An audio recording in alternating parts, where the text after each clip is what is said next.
আসসালামু আলাইকুম। স্বাদ সিন্ধুক চ্যানেলে আপনাদের সবাইকে স্বাগত। আশা করি সবাই ভালো আছেন। আজ আমি আপনাদের জন্য নিয়ে এসেছি এক দারুণ মজার এবং নতুন ধরনের রেসিপি। খুব কম উপকরণে সহজে আর দারুণ স্বাদে মন মাতানো একটা মিষ্টি খাবার, যেটা একবার খেলে বারবার খেতে মন চাইবে। ডিম, কলা আর দুধের এই রেসিপিটি এতটাই সহজ যে কেউ এটি বানাতে পারবেন, এমনকি যারা রান্নায় একেবারে নতুন তারাও। এই মিষ্টি খাবারটির নাম আমরা দিলাম কলা ডিমের ক্যারামেল পুডিং। তাহলে চলুন দেরি না করে দেখে নিই এই দুর্দান্ত রেসিপিটি বানানোর জন্য আমাদের কি কি লাগছে। প্রথমে আমরা নিয়েছি দুটি পাকা সাগর কলা, দুটি ডিম, এক বাটি তরল দুধ এবং এক বাটি চিনি। আপনারা চাইলে সাগর কলার বদলে অন্য যে কোনো মিষ্টি কলা ব্যবহার করতে পারেন, আর ডিমের পরিমাণ বাড়ালে পুডিংটা আরো বড় হবে।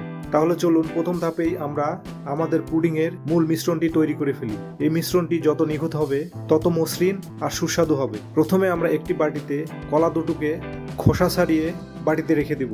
লক্ষ্য রাখবেন কলাগুলো যেন বেশ পাকা হয়, এতে করে ম্যাশ করা সহজ হবে এবং পুডিংয়ে একটা মিষ্টি আর সুন্দর সুগন্ধ যোগ হবে।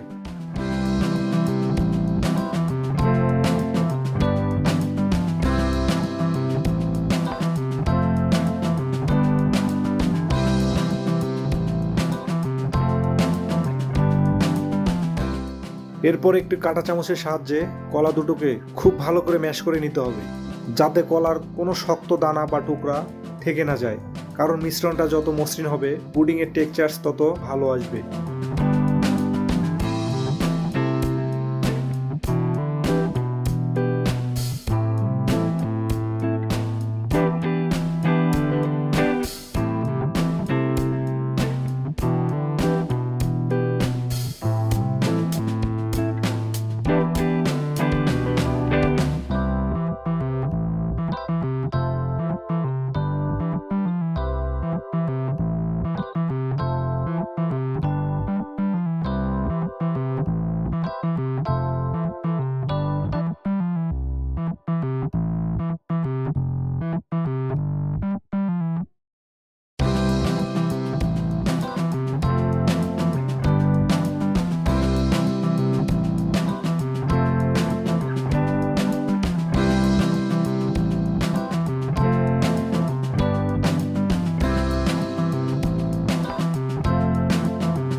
কলা ম্যাশ করা হয়ে গেলে যখন দেখবেন কলা আর ডিমের মিশ্রণটি বেশ মসৃণ হয়ে এসেছে, তখন এটি একটি বড় পাত্রে ঢেলে দিন।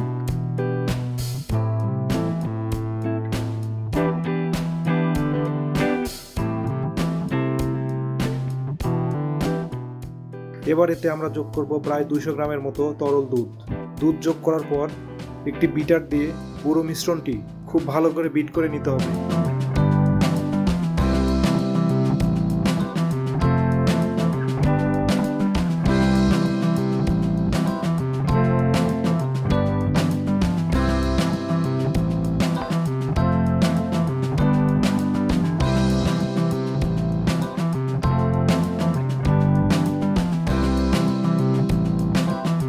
যদি আপনার কাছে বিটার না থাকে তাহলে একটি কাঁটা চামচ দিয়েও ভালো করে ফেটিয়ে নিতে পারেন, তবে সেক্ষেত্রে একটু সময় বেশি লাগবে। বিট করার পর মিশ্রণটি একদম হালকা ফেনা ফেনা হয়ে আসবে।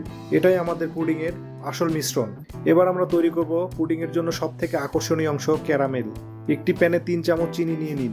আপনারা চাইলে সাদা চিনিও ব্যবহার করতে পারেন। চিনি দেওয়ার পর প্যানটি মাঝারি আঁচে চুলার উপর বসিয়ে দিন। একটু পরে দেখবেন চিনি গলতে শুরু করেছে এবং একটা সুন্দর সোনালী রং ধরেছে।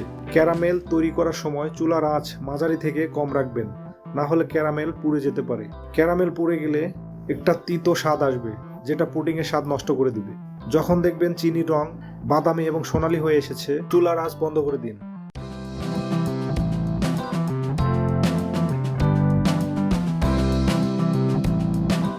এবার একটি চামচ দিয়ে খুব দ্রুত ক্যারামেলটি পুরো প্যানের চারপাশে ভালো করে ছড়িয়ে দিন। ক্যারামেল দ্রুত জমে যায়, তাই এই কাজটি খুব সাবধানে আরো দ্রুত করতে হবে।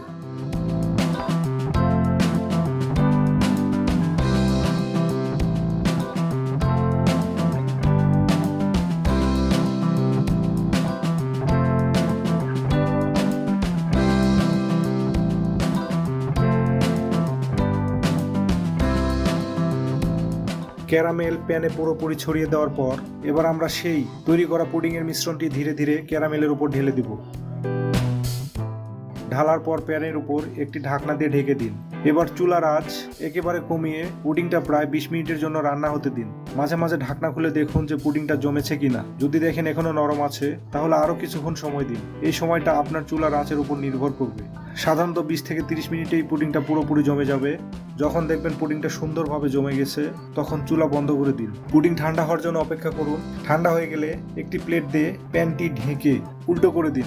দেখুন কত সুন্দর আর লোভনীয় একটা পুডিং তৈরি হয়েছে। ক্যারামেলের পোড়া পোড়া আর লালচে রংটা পুডিংয়ের সৌন্দর্য আরো বাড়িয়ে দিয়েছে।